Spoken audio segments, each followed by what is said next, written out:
Hi అండి. అందరికీ నమస్కారం. Welcome to my channel. ఈ వీడియోలో ప్రభుత్వ ఉద్యోగులకు మరియు పెన్షనర్స్‌కు సూపర్ గుడ్ న్యూస్ అండి. డీఏ పెంపు శుభవార్త ప్రకటన. దీనికి సంబంధించిన పూర్తి వివరాలు వీడియోలో తెలుసుకుందాము. వీడియో అయితే ఎక్కడ గాని స్కిప్ చేయకుండా ఎండ్ వరకు చూసేయండి. ఇన్ఫర్మేషన్ పూర్తిగా అర్థమవుతుంది. అలాగే వీడియో చూస్తున్న ప్రతి ఒక్కరు వీడియోకైతే లైక్ చేయండి ఫ్రెండ్స్. ఈ వీడియోని తోటి ఉద్యోగ, పెన్షనర్ మిత్రులతో అయితే షేర్ చేయండి. కొత్తగా మన ఛానల్‌ని చూస్తున్నవారు ఇంకా ఎవరైనా సబ్స్క్రైబ్ చేసుకున్నట్లయితే వెంటనే మన ఛానల్‌ని సబ్స్క్రైబ్ చేసుకోండి.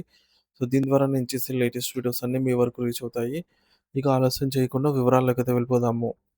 ఫ్రెండ్స్, ఇక విషయానికొచ్చినట్లయితే దేశవ్యాప్తంగా వాతావరణ మార్పులతో కొన్ని ప్రాంతాల్లో తుఫాను కారణంగా వర్షాలు కురుస్తుంటే, కేరళ రాష్ట్రంలో మాత్రం వరాల వర్షాలైతే కురిసింది అనే చెప్పొచ్చు. కేరళ ప్రభుత్వం బుధవారం నాడు ఒక సంచలన నిర్ణయం తీసుకుంది.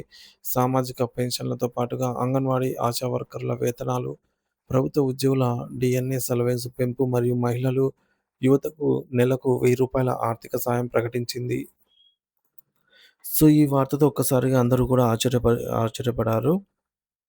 సామాజిక సంక్షేమానికి విజన్ ప్రభుత్వం పెద్దపీట.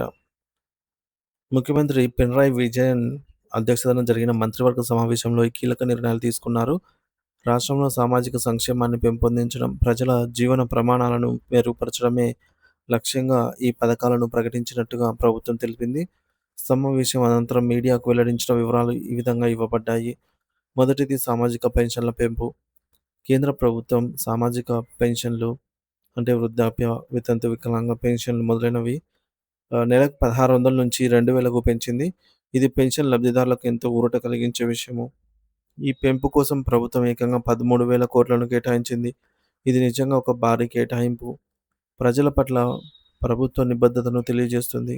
రెండోది ఆశా వర్కర్ల గౌరవ వేతనం పెంపు. ఆశా వర్కర్ల గౌరవ వేతనాన్ని రూ. 1000 పెంచాలని ప్రభుత్వం నిర్ణయించింది.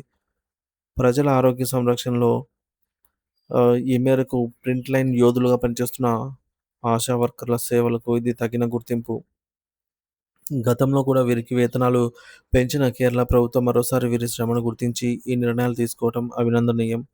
మూడోది అంగన్వాడీ కార్యకర్తల, హెల్పర్లకు వేతనం పెంపు.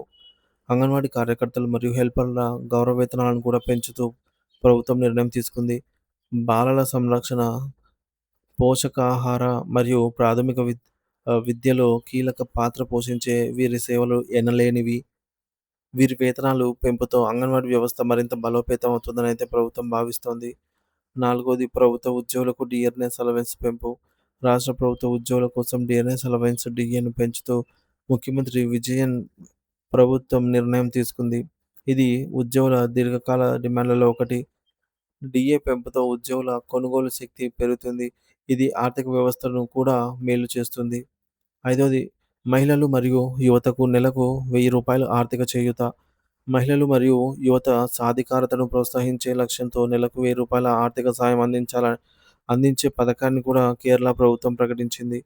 ఈ పథకం ద్వారా లబ్ధిదారులకు ఆర్థిక భద్రత లభించడంతో పాటు స్వయం ఉపాధి అవకాశాలను మెరుగుపరుచుకోవడానికి కూడా సహాయపడుతుంది. ఇక కేరళ ఆర్థిక అభివృద్ధి, ఉపాధి కల్పనలో దూసుకుపోతోంది. కేరళ ప్రభుత్వం ఇటీవల ఒక కీలక ప్రకటన చేసింది. తమ రాష్ట్రాల్లో అందరికీ ఉపాధి కల్పించామని మరియు ఆర్థికంగా రాష్ట్రం మంచి స్థాయిలో అభివృద్ధి చెందిందని గర్వంగా ప్రకటించింది. ఈ విజయానికి నిదర్శనంగానే ఈ వరాల వర్షం కురిపించిందని విశ్లేషకులు అభిప్రాయపడుతున్నారు. ఆర్థికంగా బలంగా ఉన్నందువల్లనే ప్రజల సంక్షేమం కోసం ఇంత భారీ ఎత్తున నిధులను కేటాయించగలిగారని తెలుస్తోంది. ఈ నిర్ణయాలు కేరళ ప్రజల ముఖాల్లో సంతోషాన్ని నింపుతాయని, వారి జీవన ప్రమాణాలను మెరుగుపరుస్తాయని ఆశిస్తున్నాము. ఇక ఇ ఇతర రాష్ట్రాలకు కూడా కేరళ ఒక ఆదర్శంగా నిలుస్తుందని చెప్పడంలో సందేహం ఏమీ లేదు.